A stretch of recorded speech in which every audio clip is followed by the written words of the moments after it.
There's a moment, it happens every single time, when I'm standing in my bedroom holding my dry robe and the little voice whispers, "You don't have to do this today, you know."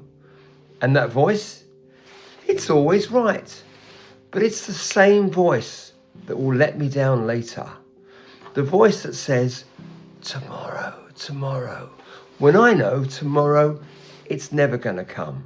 So I've learnt to silence that voice before it even starts. Right, let me tell you about my favourite Greek hero and how he saves me from myself almost every morning.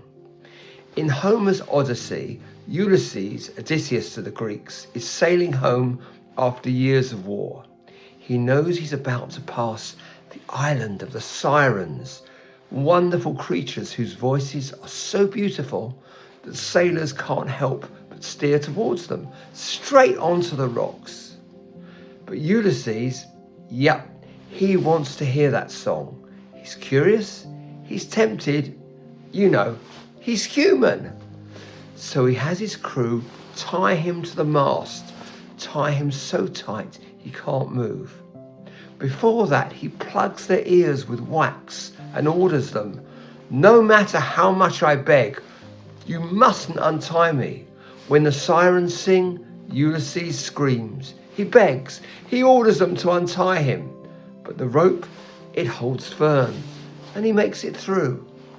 That's the Ulysses Pact, a commitment you make now that protects you from your weaker future self. It's like arranging to meet your best friend at the gym so you can't back out, or clearing all the junk food from your house because you know you won't keep to that diet if that food's all there.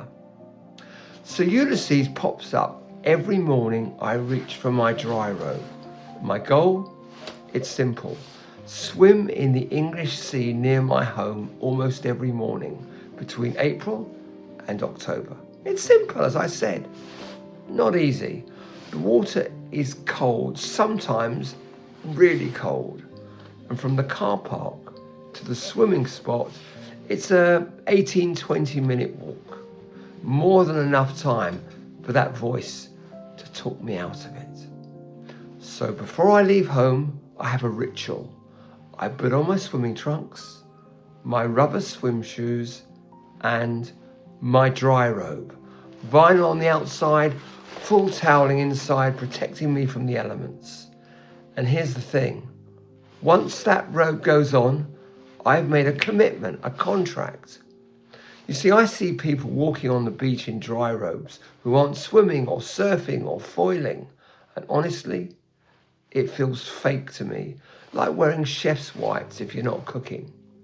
So when I put mine on, it's a promise, a contract, a rope tying me to that mast. By the time I leave the car park, I'm already bound. I walk alongside the water with my dog Alfie. It's around 8 a.m.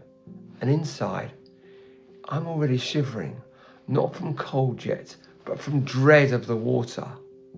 Inevitably, I bump into people I know. "Feels cold today, doesn't it?" they say. "You're very brave going in." And every comment tightens the rope. They kind of know me as the swimming guy. And now, it's not just me I'd be letting down, it's them too. This terrifies me, and yet it sharpens the pact. I reach East Head off the beach, and now comes my ritual of delay. I take my sunglasses off, slowly, my watch, carefully. I feed Alfie with kibble, one piece at a time, buying seconds. Finally, there's nothing left to do. I take off my dry robe, and without giving myself time to think, I take 2 steps into the cold water and dive under. Oh, God. If it's really cold, it feels like my heart is going to leap out of my chest. I break the surface, gasping. I swim as fast as I can, 10 yards, maybe 15, just to try and get some warmth into my body. If it's really cold, my arms actually ache. And then I stop and I lay on my back looking towards the shore. Firstly, to check on Alfie, pacing nervously, and second, to check if I've drifted sideways. These waters can have a very strong undertow, but sometimes it's calm like a mill pond. Very calm, still, beautiful. I float on my back and watch the birds wheeling overhead. Across the water, I can see the South Downs rising in the distance. It's wonderful. In these moments, I forget the cold. I forget the voice. I forget everything except being here now, alive. Phew. Eventually I come out. Alfie's usually barking by then. I put the dry robe back on and we start the walk back. It's a very different walk. If there's sun, it's normally warmer on that side of the beach. People ask me if I've been in and I say yes. We talk about the temperature. They tell me how well I've done. I've kept the bargain, not just with myself, with them too. Small achievement, but real somehow. See, I used to think willpower was about being strong in the moment, about gritting your teeth and pushing through. But that's not normally how it works, really. Real willpower is about the decisions you make before the moment arrives. It's putting on the dry robe before you leave the house. It's Ulysses tying himself to the mast before the sirens sing. Because when you're standing at the water's edge and every fibre of your being is screaming, "Don't do this," you won't be strong enough on willpower alone.